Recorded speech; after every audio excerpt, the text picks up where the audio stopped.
Tapi kita ajak Bapak Ibu berpikir dengan akal sehat dalam kategori kedustaan. Kita ambil contoh kasus yang nampak sekarang ini kan persoalan ijazah palsu. Sekarang perhatikan baik-baik bagaimana cara permainan, skema permainan kedustaan di balik ijazah palsu ini. Sekarang kita lihat kasusnya. Logika akal sehat, Bapak Ibu punya ijazah, datang bawa selesai, betul apa tidak? Nah, selesai itu Pak. Tidak perlu ada menghabiskan dana sekian, ini sekian, tidak perlu turun tangan, tidak perlu Pak. Tapi pertanyaannya, mengapa skenario ini harus dibuat? Inilah yang disebut dengan manipulatif tadi Pak, manipulasi, kedustaan. Seolah-olah manusia itu yang sehat itu bukan akalnya. Mereka manusia hari ini dipertontonkan oleh Allah di hadapan manusia bahwa kebodohan itu begitu nyata, sehingga yang satu hal yang bisa dinalar dengan akal sehat ini dipaksa untuk tidak menalarnya dengan akal sehat. Maka tak salah Pak ketika Rocky Gerung kata manusia sekarang ini banyak yang akalnya tak sehat. Kenapa kita diputar Pak? Diputar-putar. Di mana letak sehatnya? Tidak ada Pak. Di malam hari ini saya ingin membahas 3 hal. Yang pertama, hal pertama yang mau saya bahas, qaulaz zur, perkataan dusta. Yang kedua, syahadatuz zur, kesaksian palsu. Yang ketiga, al-halaful kadzib, sumpah palsu. Jadi semuanya palsu. Mulai dari qaulaz zur, perkataan palsu atau dusta. Yang kedua, syahadatuz zur, kesaksian palsu. Yang ketiga, al-halaful kadzib, sumpah palsu. Jadi semuanya palsu. Memang hidup ini banyak manipulasi. Saya mulai dari satu hadis dari baginda Nabi Muhammad SAW. Hadis ini familiar dan populer. Ra'suz dzunubi al-kadzibu, kepala dari sekian banyak dosa itu. Jadi kepalanya di antara dosa itu al-kadzib, dusta, kepalsuan, manipulatif. Jadi kalau dalam hadis Nabi yang lain kata Nabi, ada orang yang berdusta itu di hadapan Allah itu yuktaba indallahi kadzab. Allah memandang dia sebagai ahli dusta. Jadi kalau ada manusia yang sekali berdusta itu enak rasanya dusta. Berbohong itu dianggap enak, jadi akan terus menerus dia. Jadi menjadi satu ahli dusta. Nah, jadi munafik itu dari dulu sampai sekarang ada terus tuh Pak. Saya bawa bukunya Pak. 30 tanda orang munafik Dr. Ed Al-Qarni. Munafik secara keyakinan. Oh, itu berat sekali kajiannya itu. Terlalu banyak manusia munafik di muka bumi ini, sehingga susah mencari mana yang tak munafik, itu susah. Jadi hanya orang-orang yang berpegang teguh dengan agama dan nilainya. Kenapa kok nama terakhirnya kadzab? Pendusta. Memang ahlinya dia di bidang dusta itu, memang ahlinya dia, pekerjaan dia. Maka disebutlah dapat julukan yang disebut dengan kadzab. Akan banyak muncul ribuan manusia para munafik pendusta. Ketika bicara dusta, ketika berjanji mengingkari, ketika dikasih amanah berkhianat. Tapi ada poin yang lebih besar, 2. Berdusta atas agama, atas nama agama, dan berdusta atas nama Allah dan Rasulnya. Memang agak mirip. Uniknya Pak, orang yang fasik karena sistemnya dinasti tetap dipilih. Itu orang punya duit itu bisa beli apa aja, termasuk suara manusia, termasuk para saksi-saksi yang dihadirkan itu saksi-saksi yang sesuai dengan dia, yang akan membenarkan perkataan dia. Maka Bapak Ibu, mohon maaf ya, pengacara-pengacara itu, hakim-hakim itu berat Pak. Pertanggungjawabannya di akhirat itu besok berat, itu sangat berat sekali. Apa kata Nabi dalam hadisnya? Al-qudatu thalatha, hakim itu 3. Qadiyani finnar wa qadin fil jannah. 2 dalam neraka, 1 dalam surga. Nah, coba bayangkan tuh. Nah, termasuklah tuh hakim, pengacara, segala macam tuh. Ada pengacara yang membenarkan yang salah. Betul apa salah? Yang penting kan kami dapat duit, Ustaz. Masalahnya cuma duit. Jadi salah dibenarkan itu sudah menjadi masalah itu. Coba persaksiannya bagaimana di hadapan Tuhan itu. Kalau tidak kayak gini gimana? Itulah Ustaz yang susah tuh Ustaz. Kalau dapat orang yang masalahnya itu sudah jelas-jelas salah kata dia. Apa yang harus dilakukan sebagai seorang pengacara ketika mendapatkan seorang yang sudah mesti salah, sudah pasti salah, dan sudah tahu salah? Kita jangan membenarkan, setidaknya mencari keringanan hukuman. Itu yang dilakukan. Kalau membenarkan yang salah berarti kita berdusta, memanipulasi, mesti begitu. Nah, ini yang kita takutkan Pak. Banyak sekali manipulasi itu sekarang. Nah, ini yang kita takutkan, manipulasi seperti ini nih banyak sekali terjadi. Bahasa lainnya apa namanya itu? Kuitansi palsu. Bukan hanya ijazah aja yang palsu, ijazah kwitansi juga banyak yang palsu sekarang. Ijazah palsu, ijazah palsu, kwitansi palsu, kwitansi ini tidak jelas. Ini maunya satu negara ini diaudit semua, bahaya juga ya. Nah, ini poin penting, Pak. Jadi kalau bahasa Nabi, dajjal itu udah banyak gitu. Dajjal benerannya belum turun memang, masih dajjalnya belum turun, tapi manusia yang menyerupai dajjal itu udah banyak gitu. Makanya disebut oleh Nabi dalam hadisnya dajjaluna kadzabun, para pengikut dajjal dan menyerupai sifat-sifat dajjal. Sekarang Bapak Ibu coba tengok, susah apa mudah mencari orang yang benar itu sekarang? Hampir sulit, Pak, hampir sulit mencari orang yang benar itu. Aku tidak tahu si fulan bin fulan itu bisa tidak ya dipegang kata-kata dia. Ternyata yang kita betul-betul kita bilang amanah, awak dikhianatinya kan. Nah, ini manusia-manusia munafik di akhir zaman itu. Dusta global, kebohongan global. Kalau dalam bahasa ilmiahnya, the big liar. Orang yang mudah bersumpah pasti mudah mengingkari. Sekarang kita lihat, ini kita ambil satu kasus, tapi bukan untuk kita bukan untuk menjustifikasi kasus ini, tapi kita ajak Bapak Ibu berpikir dengan akal sehat dalam kategori kedustaan. Kita ambil contoh kasus yang nampak sekarang ini kan persoalan ijazah palsu. Sekarang perhatikan baik-baik bagaimana cara skema permainan kedustaan di balik ijazah palsu ini. Sekarang kita lihat kasusnya. Logika akal sehat, Bapak Ibu punya ijazah, datang bawa selesai, betul apa tidak? Nah, selesai itu, Pak. Tidak perlu ada menghabiskan dana sekian, ini sekian, tidak perlu turun tangan, tidak perlu, Pak. Tapi pertanyaannya, mengapa skenario ini harus dibuat? Inilah yang disebut dengan manipulatif tadi, Pak, manipulasi, kedustaan. Seolah-olah manusia itu yang sehat itu bukan akalnya. Mereka manusia hari ini dipertontonkan oleh Allah di hadapan manusia bahwa kebodohan itu begitu nyata, sehingga yang satu hal yang bisa dinalar dengan akal sehat ini dipaksa untuk tidak menalarnya dengan akal sehat. Maka tak salah, Pak, ketika Rocky Gerung kata manusia sekarang ini banyak yang akalnya tak sehat. Kenapa kita diputar, Pak? Diputar. Di mana letak sehatnya? Tidak ada, Pak. Gimana? Yang laporannya Bapak di Polda tetap lanjut? Ya sudah saya sampaikan kan, sebetulnya kan saya sedih kalau itu berlanjut ke tahapan berikutnya, tapi ya supaya sekali lagi supaya gamblang dan jelas itu, nanti ijazah asli akan saya buka di sidang pengadilan. Ya, meskipun sudah dibawa ke Polda Metro Jaya, sudah dibawa ke Barreskrim, maka nanti akan saya buka di sidang pengadilan. Biar semuanya menjadi terang benderang. Mari sekarang kita simak dan kita perhatikan baik-baik ceramah lengkap dari Ustadz ini. Uniknya, Pak, orang yang fasik karena sistemnya dinasti tetap dipilih. Padahal ketika itu masih ada sahabat Nabi, masih ada Ibnu Umar, Ibnu Zubair, Ibnu Umar, ada Al-Husain, masih banyak sahabat Nabi yang ada, Abu Musa Al-Ash'ari.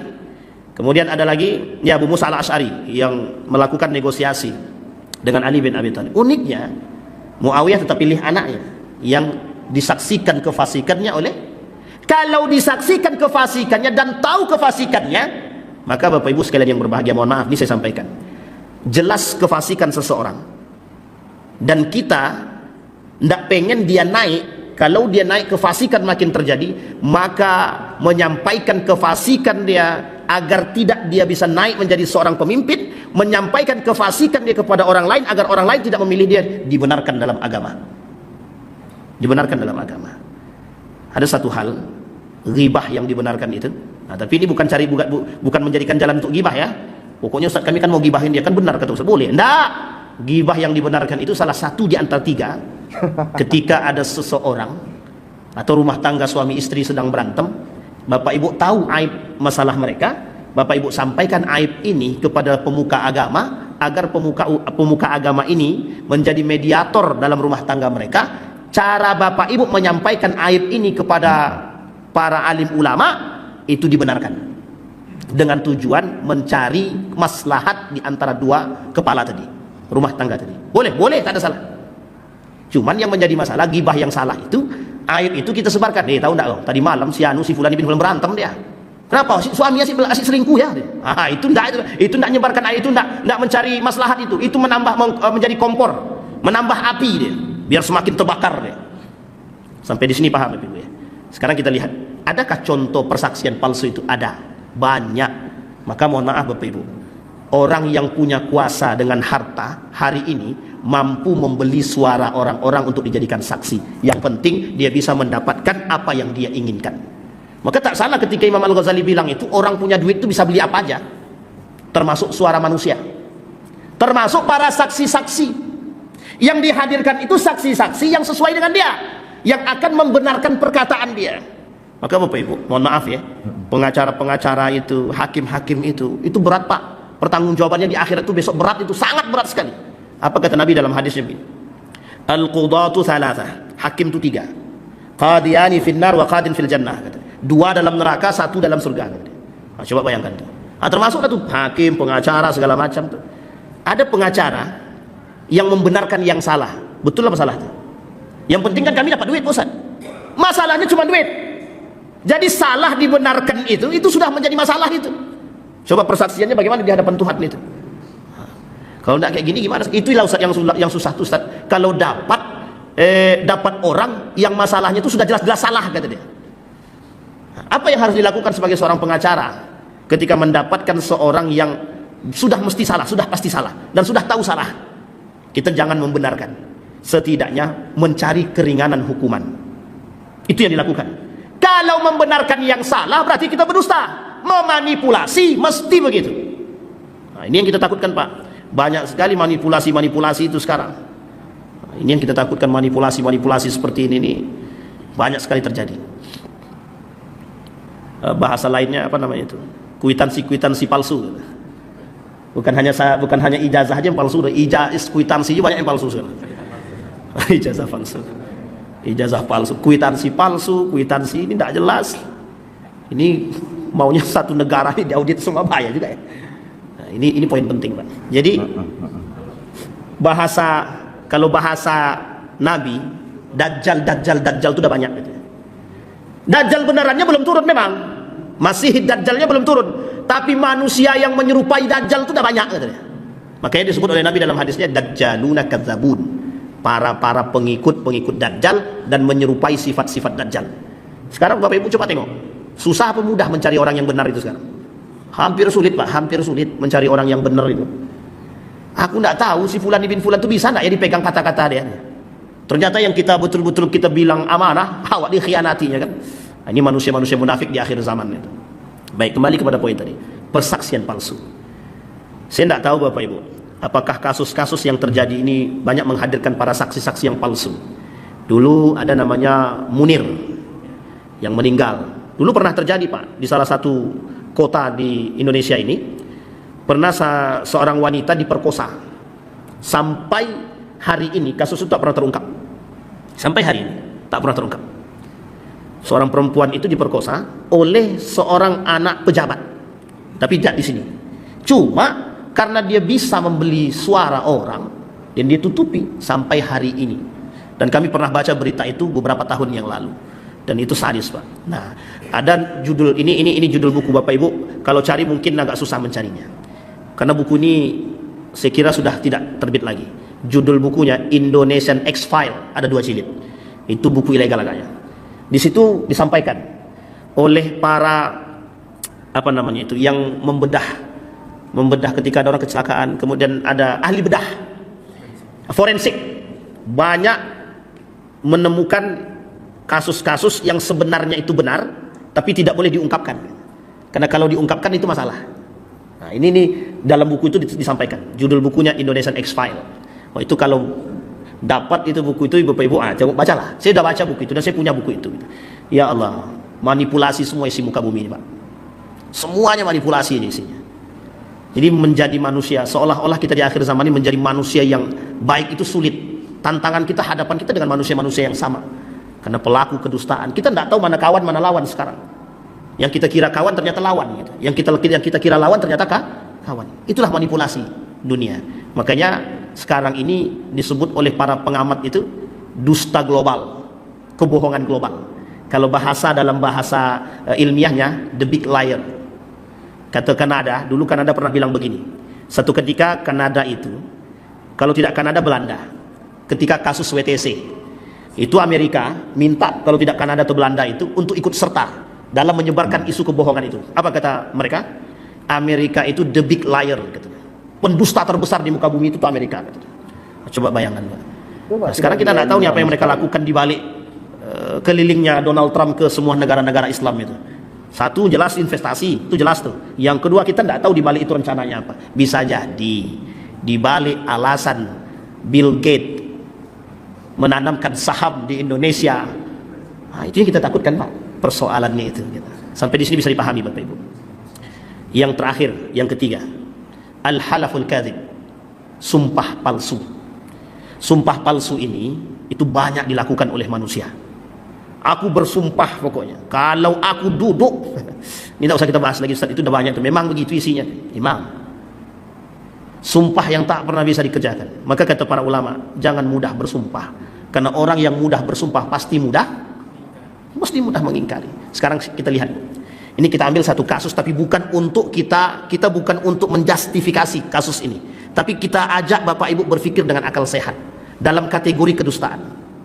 Kita ambil contoh kasus yang nampak sekarang ini kan persoalan ijazah palsu. Sekarang perhatikan baik-baik bagaimana cara permainan, skema permainan kedustaan di balik ijazah palsu ini. Sekarang kita lihat kasusnya.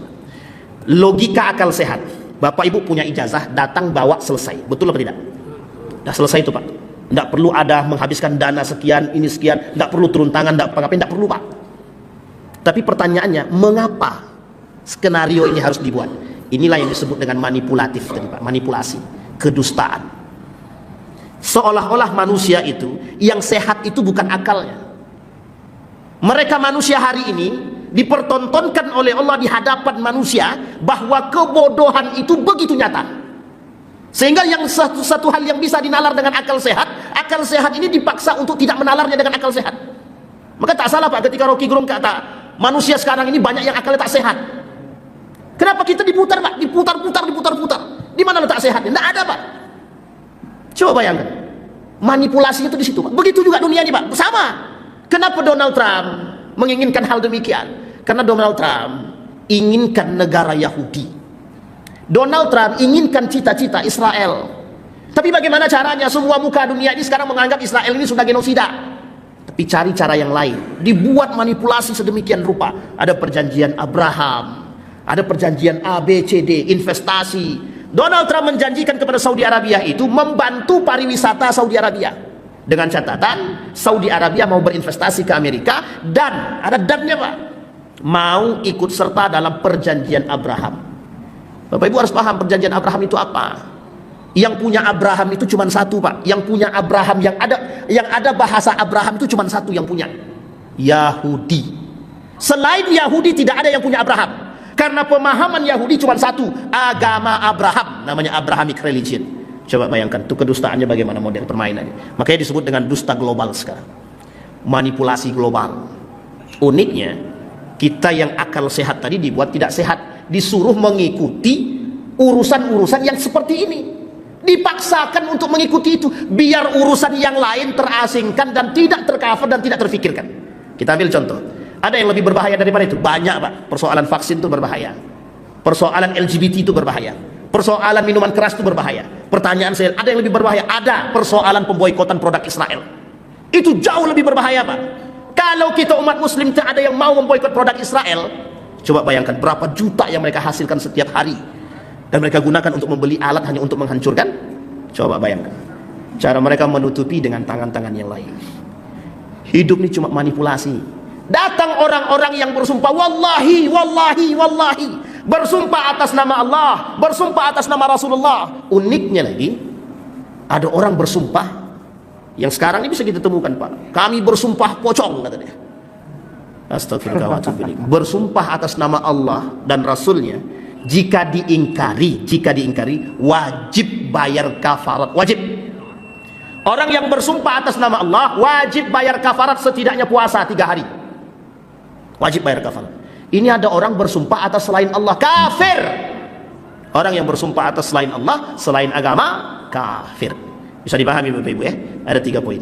Maka apa ancaman ketiga-tiga ini? Yang pertama, kalau orang itu berdusta, dustanya hanya untuk diri dia, bukan atas nama agama dan Allah, maka dia masuk dalam kategori munafik atau nifakul asghar. Tapi kalau dia sudah munafik atas nama mengingkari atau berdusta atas nama Allah dan Rasulnya, nifaknya nifakul akbar, nerakanya jahanam. Yang kedua, orang yang bersumpah palsu, orang yang bersyahadat bersaksi palsu, apa ancamannya? Wajib bagi dia membersihkan orang yang sudah disaksikan. Wajib. Kalau orang yang disaksikan itu ternyata mengalami kerugian materi, wajib diganti di dunia. Di akhirat semua kebaikan-kebaikan dia akan diberikan kepada orang yang disaksi. Yang ketiga, ada yang disebut dengan sumpah palsu. Orang yang bersumpah palsu atas nama Allah, maka dia wajib bayar kafarat. Yang kedua, dia berdosa, Allah tak mau melihat mereka, Allah tak mau mensucikan mereka, Allah tak mau berbicara dengan mereka, bagi mereka azab yang sangat pedih, Allah laknat mereka, Allah masukkan mereka ke dalam neraka jahanam. Jadi masih mau berdusta Pak? Masih mau bersaksi? Maka besok kalau ada orang minta jadi saksi, hati-hati, terutama masalah saksi nikah. Kalau tak tahu betul anak orang tu, jangan jadi saksi nikah, jangan. Berat. Apalagi nih saksi-saksi kampanye itu. Ini yang susah nih Pak. Pertanggungjawabannya di akhirat, tidak cuma di dunia Pak, di akhirat. Mudah-mudahan ada manfaat bagi kita semua. Mudah-mudahan bisa menambah keimanan kita, mudah-mudahan bisa menjaga diri kita dari sifat nifaq. Fa'tabiru ya ulil absar la'allakum tuflihun. Assalamualaikum warahmatullahi wabarakatuh.